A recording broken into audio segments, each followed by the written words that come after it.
Hey crafty friends, Christina here with you from Sunny Day Memories. I am joining you today to share another fun and creative way to add a hidden message. That is our theme with our Crafty Copycat creations this month of August. And so I'm rounding out the month with this new idea. So on its face here, it looks like a basic, simple card design. It's got a wonderful happiest birthday sentiment on here. But if you go ahead and kind of swivel, I guess, or swing over this side, it exposes another sentiment underneath it saying wishing you every good thing. And you still have the inside of the card like you would in a traditional card to go ahead and write to the recipient and sign the card. So I'm going to go ahead and show you that mechanism and how to create this card.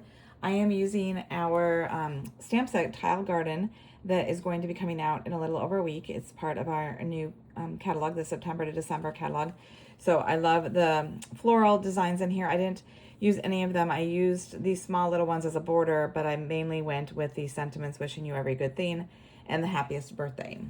So let's go ahead and get started. All right, so it is a traditional size card. So we are going to start out with an 8.5 by 5.5 piece of Secret Sea that I'm scoring at 4 1/4.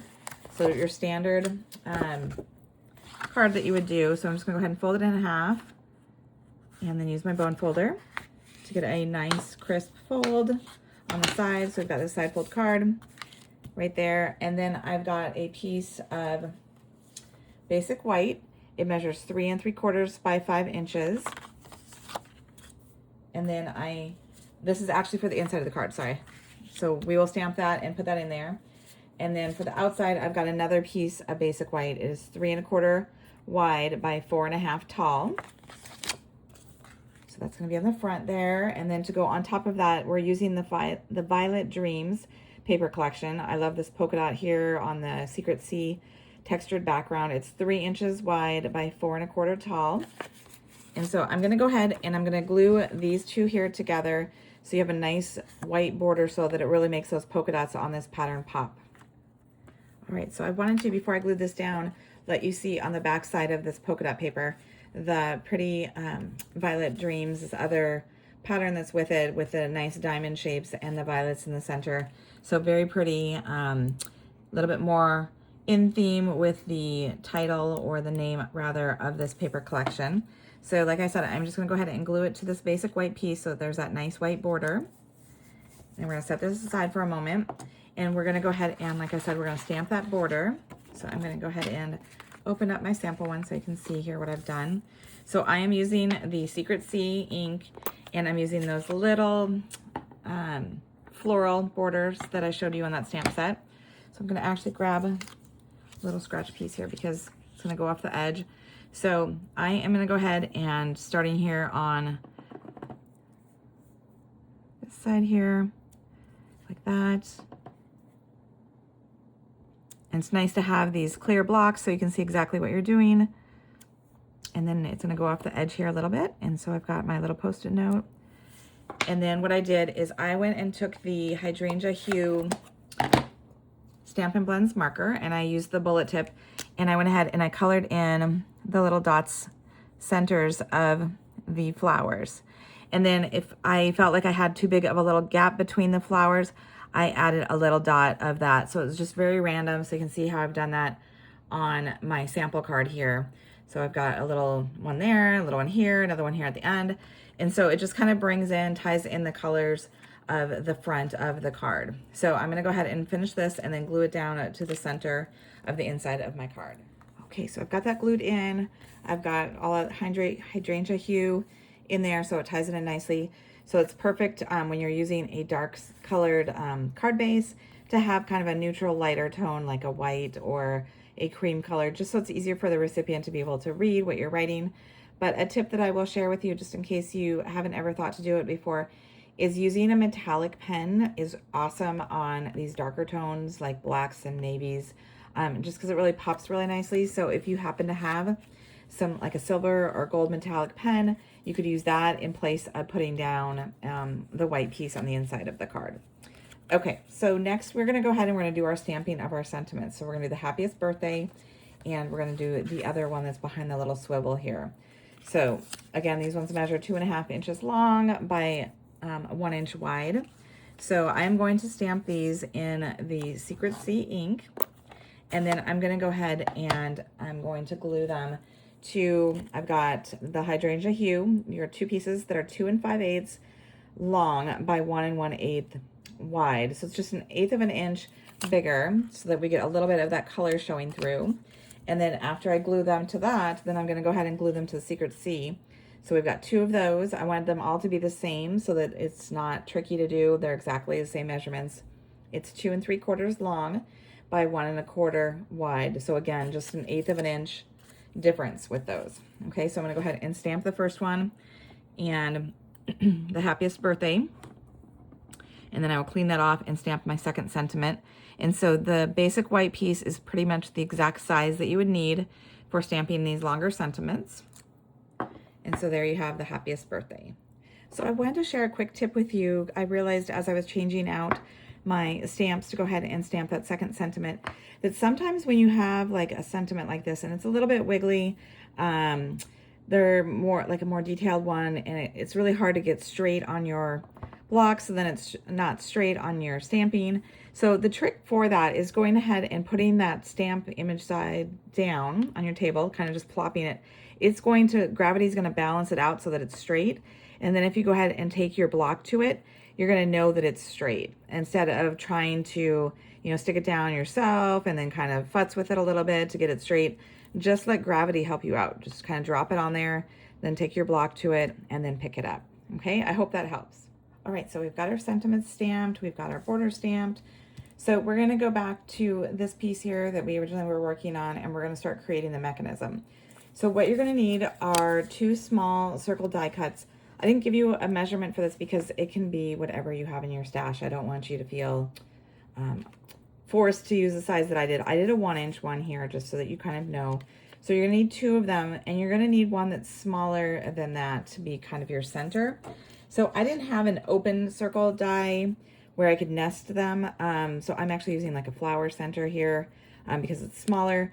And so if you had a regular circle die, you could go ahead and put it down and trace the inside of it, so that, because you kind of want the smaller one. I had to trace the outside because I don't have an inside because I have little dots of the flower. But that's what I did, is I went ahead and I still traced it with a pencil. And then what you're going to do is you're going to take your scissors.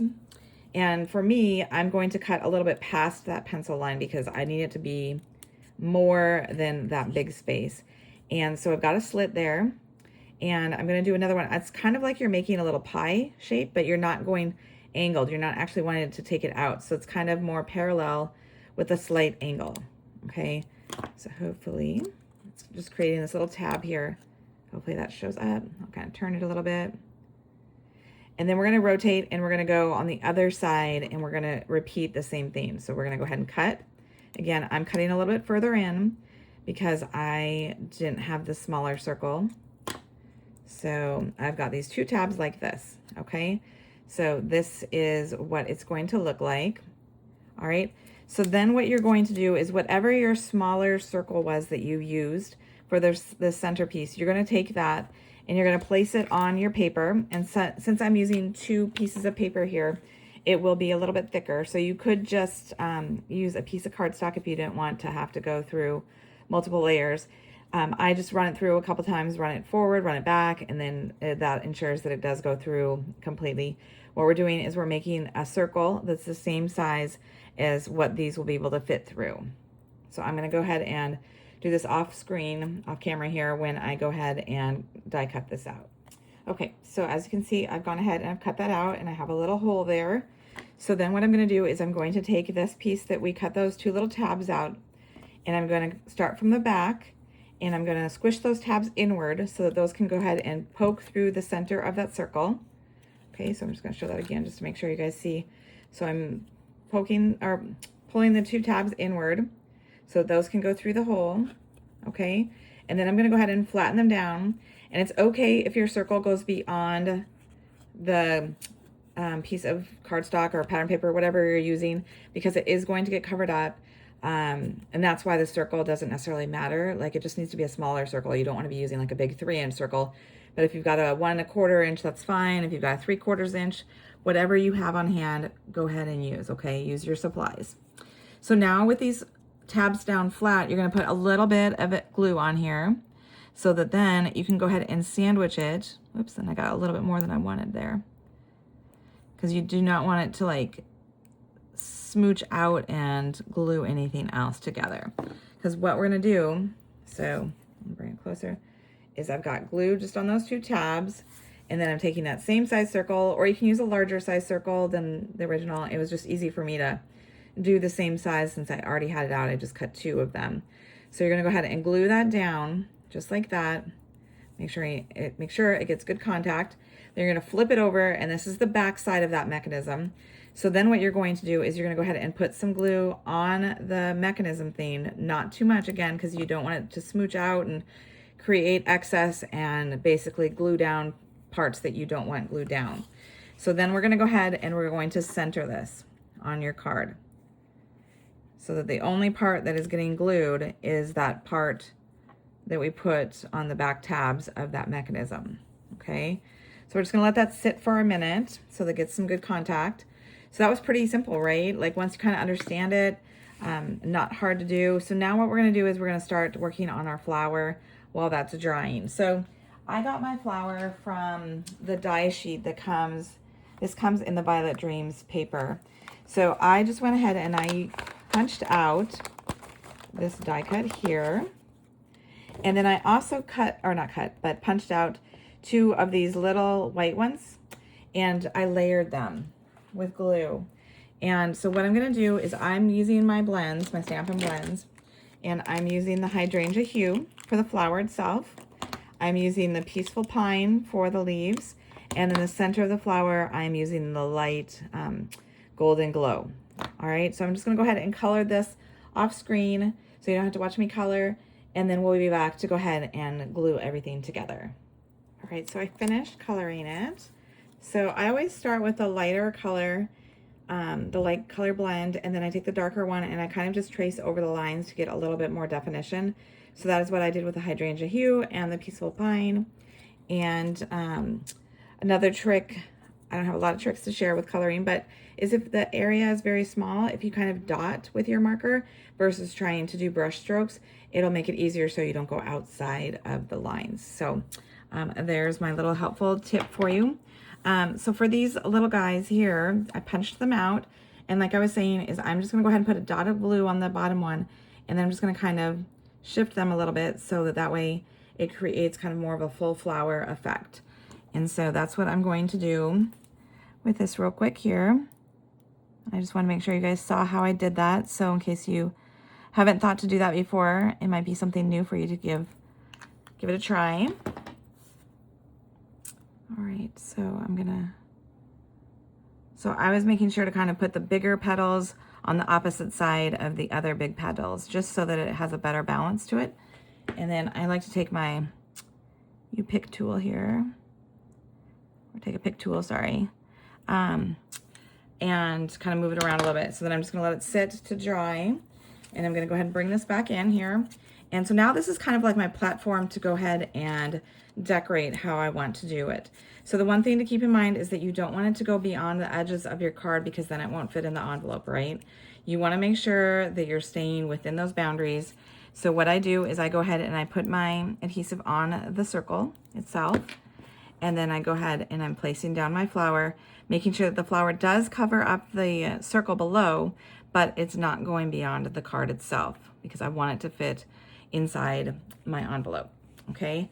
Next, what I'm gonna do is I'm gonna go ahead and take my happiest birthday sentiment, and I'm going to use our black Stampin' Dimensionals because I have got dark paper here and I've got dark paper here. So I wanted to hide it so it doesn't stand out. So I like that about these, that we have the choice between using the traditional white ones like you find everywhere, and then these darker ones that are perfect for using behind dark colors. So you'll notice I'm only putting 2 on the left-hand side, like 1 here on the left side and 1 in the center, because I'm gonna have it flush with the edge of the card, but this is my swivel piece, right? I don't want it to like hold down and then not allow the swivel piece to work. I want it to work. after we've done that, the effort of making that mechanism. So by having the dimensionals here just on the left half, that's going to guarantee that I don't stick it down. So then, like I said, I have it probably maybe a little over an inch up, and then I'm flush to the right hand side of the card, and then I'm going to go ahead and stick that down. So it looks like it's glued down to the very edge here, but it kind of helps create a way to go ahead and do the swivel. Okay, so then what we're going to do is we're going to go ahead and open up that swivel so that way we can see what we're working with. And I wanted to bring in some more of this pretty pattern paper. So I'm bringing in the stripe pattern, and I just did like an opposite direction. Since the sentiment is going horizontal, I have the vertical with the stripes. And so I'm just kind of centering that on the inside there, and it's 1.5 wide by 3 inches tall. Again, it's that Violet Dreams, and here's the back side of it. It's so pretty. So I'm just gonna put some glue on it, and you don't want to do anything too bulky underneath this swivel portion, because you don't want it to not be able to swivel, right? The bulkier this gets, the harder it will be to work properly. So I'm kind of centering it the best I can. I can tell I'm already off a little bit, but the main goal is just so that it's hidden, right? You don't want it to be seen from the front of the card. And then I'm gonna go ahead and I'm gonna glue this down, and I'm kind of having it centered. You can have it go down a little bit, you can have it go to the top, however you want it to be. And I'm gonna go ahead and stick it down, kind of centering it again from left to right, giving it a good firm hold so that it makes good contact. Then I'm bringing this back over, this little front part, swiveling it back in place. Now I'm gonna go ahead and I'm gonna take my little flower here, and what I did after it dried, I don't know that mine's fully dry yet, is I kind of fluffed up these little petals just to give it a little bit more dimension, a little bit more depth to it. It separates them a little bit. So by just putting a little dot of glue here in this open space, then I can go ahead and place down my flower. And because it's white on white, it kind of blends in nicely, but it does give a little bit, like I said, some texture to the card. So then we're gonna go ahead and add some rhinestones, some embellishments here, okay? So I am using our shimmering dots. I'm using these white ones, and it's always good to have odd numbers. So I'm going to go ahead and I'm gonna take a larger one, and I'm gonna have it go over here to the right side of that first flower here. And then I'm gonna go ahead and take a smaller one. And I kind of use the polka dots on the paper as a guide, and I just put the dot right over a polka dot. So then it's not going outside of the polka dots. I think it just kind of fits nicely with that. And then I'm gonna go ahead and take one of these smaller ones and put it in the center of the flower here. So that also creates a nice triangle effect here, so that it's pointing you down to the sentiment. Your eye will follow that and be drawn to that. So that's a nice design feature. So there you have it, a really fun way to go ahead and have a hidden message here. It looks like just a standard card when you just look at it, but then your recipient's gonna realize that all of a sudden this moves, right? And then you go ahead and swivel it open, and you've got that fun message. So if you wanna see the other designs that we came up with for hidden messages this month, you can check out our public Crafty Copycat Creations group. You can share your take on this design idea on there. We'd love to see it. Be sure to like this video and subscribe to our channel so you don't miss future videos. And until next time, stay crafty.